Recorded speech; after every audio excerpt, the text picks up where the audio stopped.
इस साल के आम बजट में प्रधानमंत्री इंटर्नशिप योजना की सरकार ने घोषणा की थी और इसे लेकर अब एक और कदम आगे बढ़ाया गया है। सरकार योजना के लिए एक सिलेक्शन पैनल बनाने जा रही है। बजट में इसकी घोषणा के बाद से ही लोगों के मन में सवाल था कि इंटर्नशिप के लिए युवाओं का चयन कैसे होगा। एनडीटीवी को सूत्रों से मिली जानकारी के मुताबिक कॉरपोरेट मामलों का मंत्रालय योजना के लिए एक नोडल एजेंसी बनाएगा कि योजना के लिए नोडल एजेंसी है। अक्टूबर के अंत तक विस्तार से गाइडलाइंस जारी होंगी। गाइडलाइंस में इंटर्नशिप के लिए खाली पद और योग्यता की जानकारी होगी। मंत्रालय 500 कंपनियों की एक लिस्ट भी जारी कर सकता है। एक सिलेक्शन पैनल भी सरकार इसके लिए बनाएगी। सूत्रों के मुताबिक जो पैनल है योग्यता के आधार पर आवेदनों को चुनेगा। खाली सीटों के आधार पर कंपनियों को आवेदन भेजे जाएंगे। कंपनियां अपनी वेबसाइट पर जो कुल खाली पद हैं उन्हें दिखाएंगी। भेजे गए सभी उम्मीदवारों को रखने के लिए कंपनी बाध्य नहीं होगी।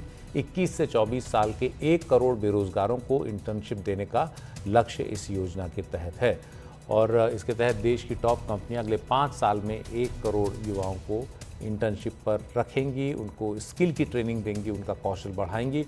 इस दौरान इन युवाओं को भारत सरकार हर महीने 5,000 रुपये देगी स्टाइपेंड के तौर पर। जब तक उनका ट्रेनिंग का पीरियड है तब तक ये मिलता रहेगा। युवाओं को जो चुना जाएगा उसका रास्ता अब सरकार ने इसमें बता दिया है।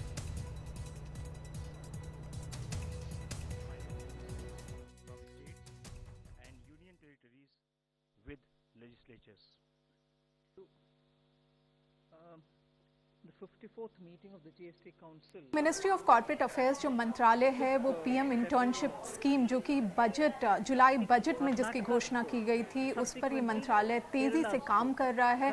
मंत्रालय ये इस पे जो है एक गाइडलाइंस तैयार कर रहा है कि इस स्कीम में आने वाले इंटर्न्स की क्या योग्यता होनी चाहिए। उसमें ये भी ये तय करेगा कि कितनी कंपनीज और कितने पोजीशन जो हैं इस स्कीम के तहत होंगे। इन सारी चीज़ों पे जो है मंत्रालय जल्द से जल्द अक्टूबर के आखिरी तक इस पे एक नोटिफिकेशन ला सकता है।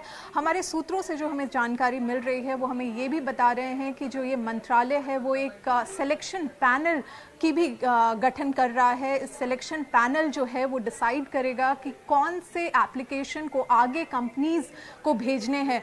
कंपनीज को ये डायरेक्ट एक्सेस उन एप्लीकेशंस का नहीं होगा, उनको मंत्रालय के ज़रिए ही उन कैंडिडेट्स तक जो है मिल पाएगा और उनकी जो नियुक्ति होगी वो उस पोर्टल के थ्रू ही की जाएगी जो कि मिनिस्ट्री ऑफ कॉर्पोरेट अफेयर्स मंत्रालय जो है भेजेगा।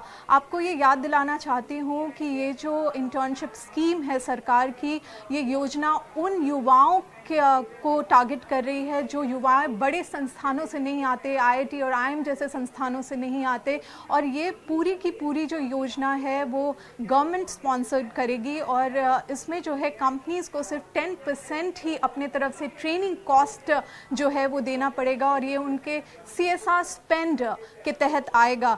आपको ये भी याद दिलाना चाहेंगे कि ये स्कीम जो है वो कंपनीज के लिए वॉलंटरी है, यानी कंपनी ऑब्लाइज नहीं है कि वो सारे इंटर्न्स को जो है अपने कंपनी में ले।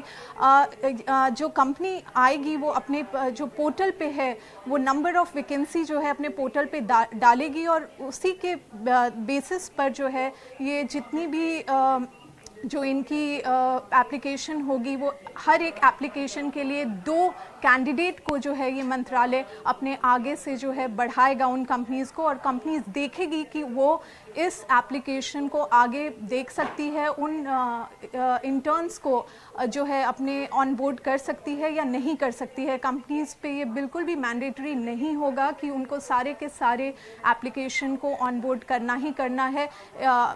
जो वैकेंसीज वो निकालेंगी वो पहला जो है पहला स्टेज अगर क्रॉस नहीं करता तो दूसरे स्टेज पे जाने से पहले वो फिर से उस एप्लीकेशन का वेट करेगी MCA की तरफ से।